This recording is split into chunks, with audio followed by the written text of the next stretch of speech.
Okay, let's set the timer for 19 minutes.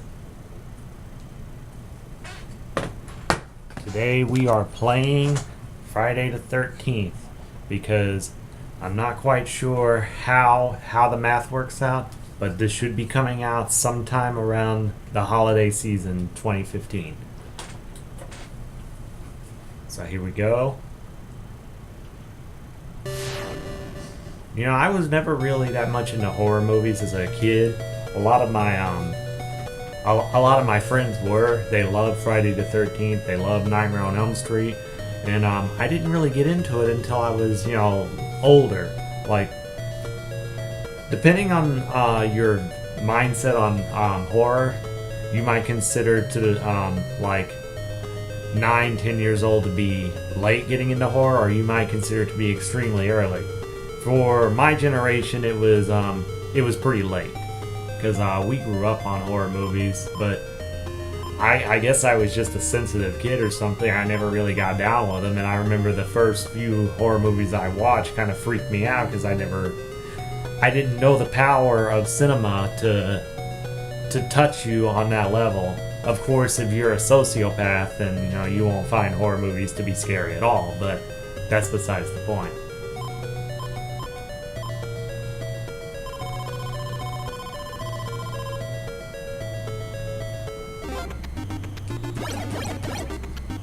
Where am I?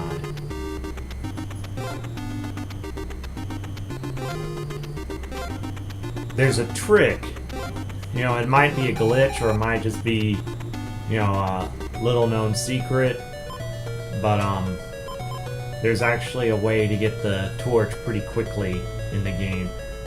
But I always forget the details. It's like highly specialized and you have to do such and such in this and that order. And it's just kind of weird. So I'm going to see if I can do it today. It involves, first step is to get the lighter. And then I have to go into one of the buildings.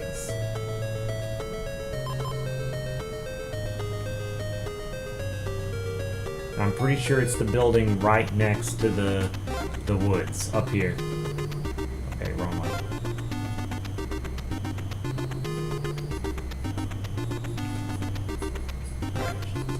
So first step is to get a lighter.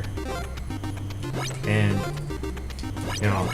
a lot of people trash this game, and I mean, it's somewhat warranted. It's not a great game, but it's not a horrible game either. So if I'm not mistaken, there should be a note.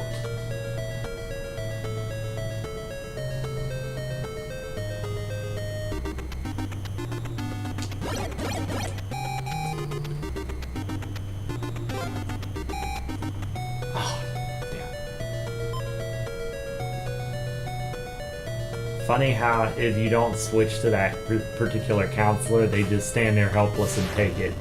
They just I don't have I don't have the will to fight, so just kill me, Jason. But video games didn't always run off of logic back in the day. It's just, capitalize on something that'll sell and sell it. But, that can be a metaphor for all things in life. It doesn't just have to do with video games. Well, I can't particularly remember the trick to doing this, so, forget it.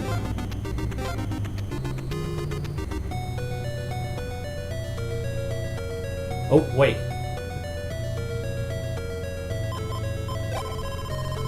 Okay.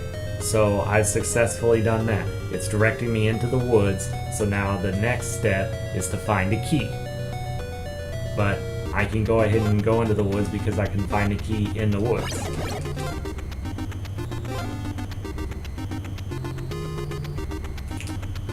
I'm going the wrong way.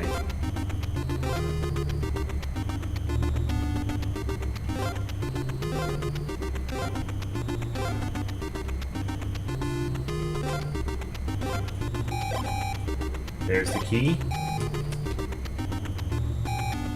Unfortunately, I need to save the children. Won't someone please think of the children?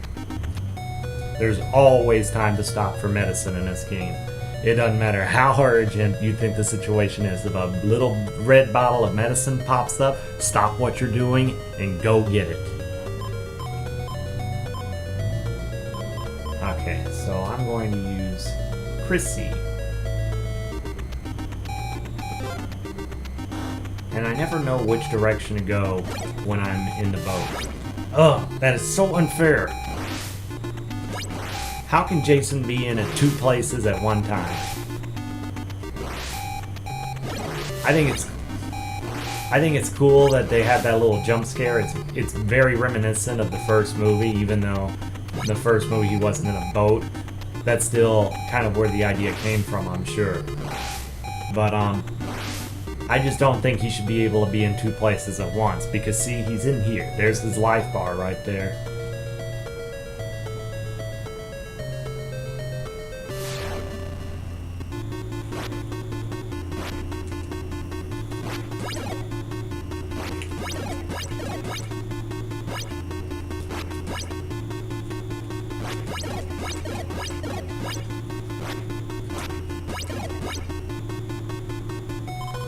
You know, Halloween has become like major big business in today's culture. I think it just stems from the fact that my generation and numerous other generations close to mine refuse to grow up. Of course, you know, Toys R Us mass marketed that concept, but it's the truth. You know, we are afraid to grow up because growing up is a indicator of our own mortality, and we are deathly afraid of death. I suppose I could have phrased that better. We are terrified of dying. Our generation, that is. Sometimes some of us are willing to admit that, and others are in denial about it. But I was reading about how that's actually a pretty common diagnosis, is that the average adult nowadays is a child in an adult's body, and a lot of their struggles in life stem from that fact.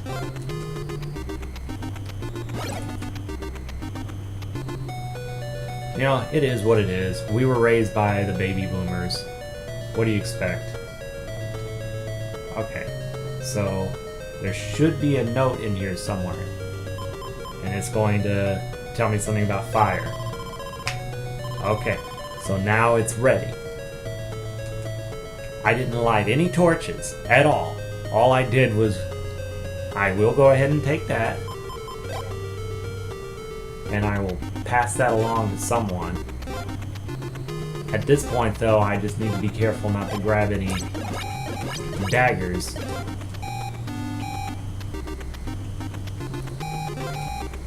I really need to figure out how to get out of here. Okay.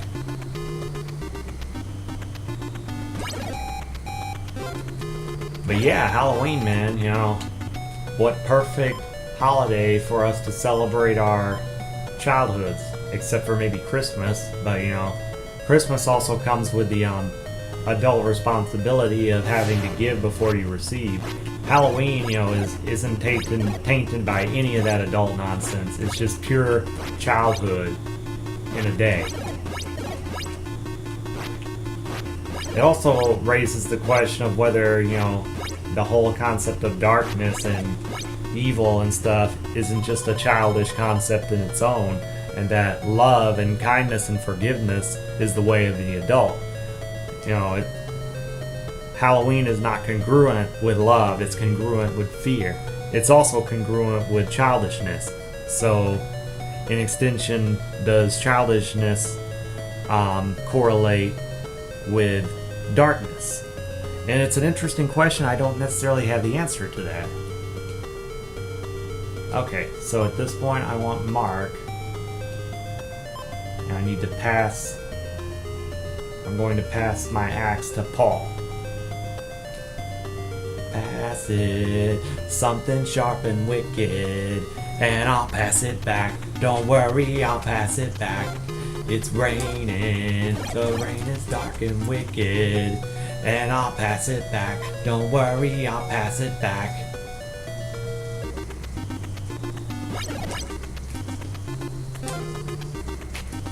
Okay. I don't necessarily think that it's a flaw that you have to repeatedly check the map, because it's realistic in that sense. It just, you know, it doesn't work the way you would expect to the first time you play it. Now, the torch should be in here, I believe. Yes. Now, I have my medicine, I have my torch, it's time to go after Jason. Hopefully I can find some more medicine along the way.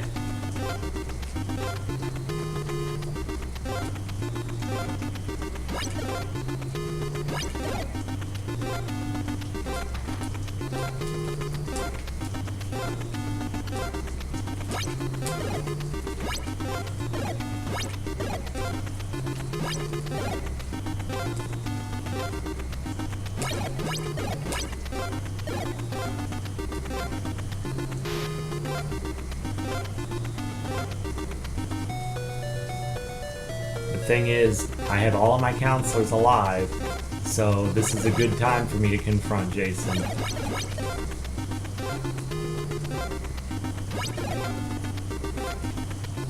Sure, I'll take a key, why not?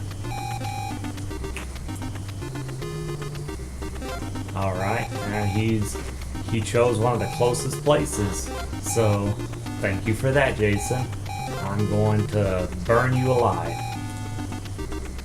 I never know which direction to go. Okay, this was the correct direction.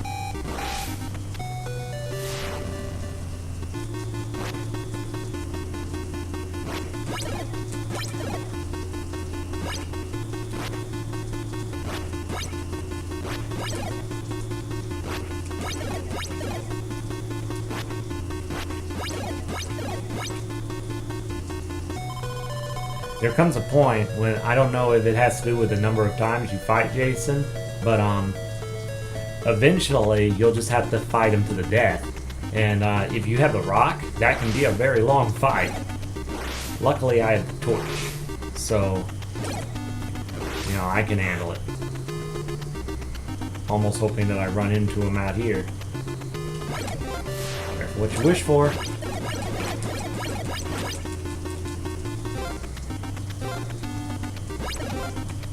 You can actually catch up with them this way if you have Mark or Chrissy. Well, maybe not.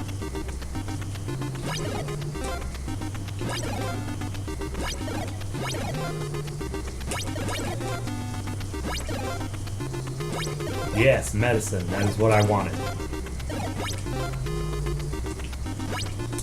Ugh. Horrible aim. It's actually storming right now as I'm recording this.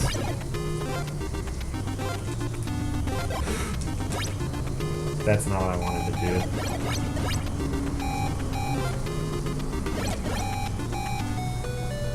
I actually forgot to sync this video up, so here we go.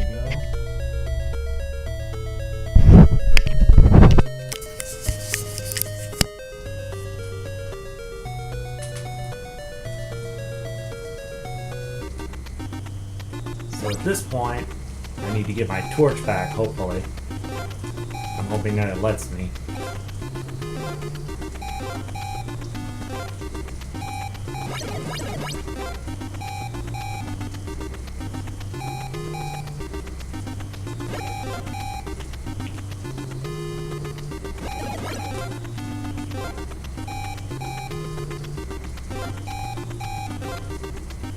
Should be in this one.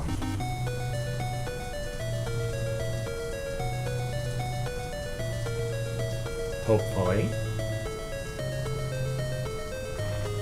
Probably not, though.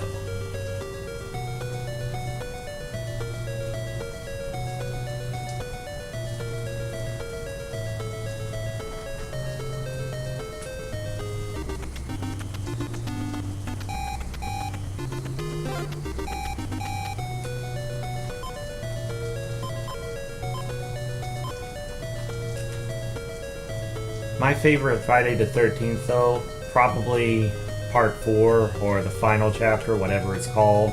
You know, the one that wasn't even remotely final. The one with Corey Feldman in it. And I'm not just some little fanboy, you know, who likes Corey Feldman. I happen to think it is the most solid of the movies. But if besides that one, it would be the first one. Even though, spoiler alert if you haven't seen it, but come on, Jason's not actually the killer in the first one. It's a plot twist. And, it's a plot twist that doesn't really lose its effect the second time you see it. The first time you see it, it's like shock. And the second time, it's like a different type of emotion, but it's still an emotional response. Well, I think I'm going to cut it short for today. I got a headache. It might have to do with this hat, but then again, it might not. So, thanks everyone, and until next time.